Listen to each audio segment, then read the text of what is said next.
अस्सलाम वालेकुम। Banker check के बारे में सभी जानते हो कि बैंकर चेक क्या होता है। एक ऐसा चेक जो बैंक इशू करता है, जो चेक बुक से निकालते हैं और उसके ऊपर चेक देने वाला कोई अमाउंट फिल करता है। वो अमाउंट फिल करने के बाद अपने साइन सिग्नेचर वगैरह करने के बाद वो किसी को देता है कि जाओ इसको कैश करवा लो।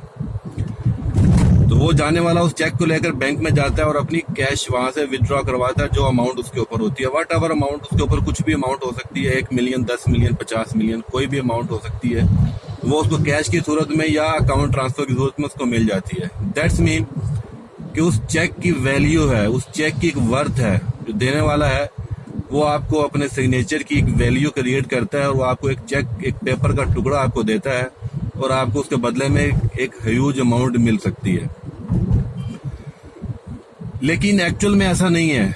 उस चेक की वैल्यू नहीं होती, उस चेक की वर्थ नहीं है। कैसे नहीं है मैं बताता हूँ आपको।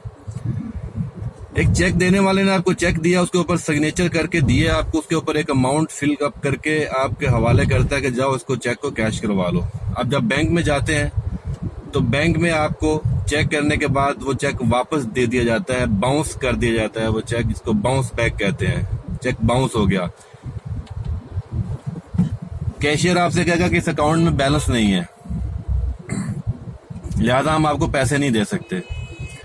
तो इसका मतलब ये हुआ कि उस चेक की वैल्यू नहीं होती, वैल्यू होती है उस अकाउंट की जो उस चेक के बैक एंड पे एग्जिस्ट करता है।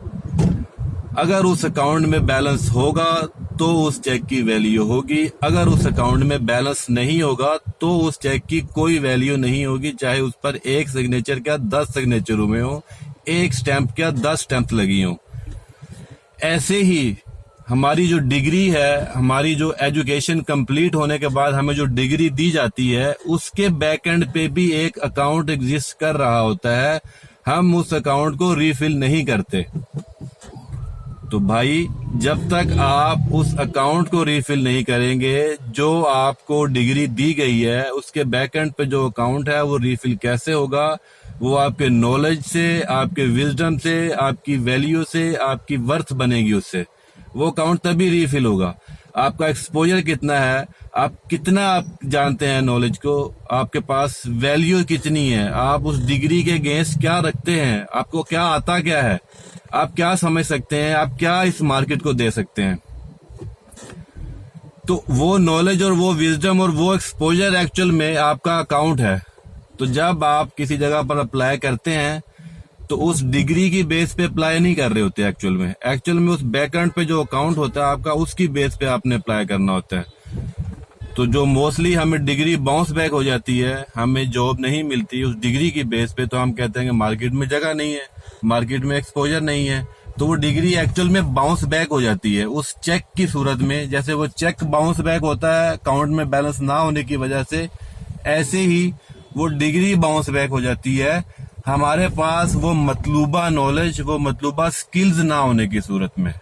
ठीक है, जो उस डिग्री में मेंशन है। अगर वो एक इंजीनियरिंग की डिग्री है तो एक इंजीनियरिंग के अंदर क्या होना चाहिए, एक इंजीनियर के पास क्या नॉलेज होना चाहिए, वो नहीं होता, तो वो डिग्री बाउंस बैक हो जाती है। यही हकीकत है। आप इस हकीकत को माने या ना माने, एक्चुअल में हकीकत यही है। तो आपको सबसे पहले उस अकाउंट को रीफिल करना पड़ेगा जो आपके पास डिग्री की, जो डिग्री आपको चेक की सूरत में मिली हुई है, आप उस अकाउंट को रीफिल करें, उसमें वो नॉलेज फिल करें, उसमें वो एक्सपोजर डालें, उसमें वो स्किल्स डालें। ठीक है, वो बहुत सारी ऐसी इंफॉर्मेशन है जो आपको उसके अंदर फिल अप करनी पड़ेगी, तभी आपकी उस डिग्री की वैल्यू बनेगी, तभी वो आपको पे बैक दे सकती है। Thank you.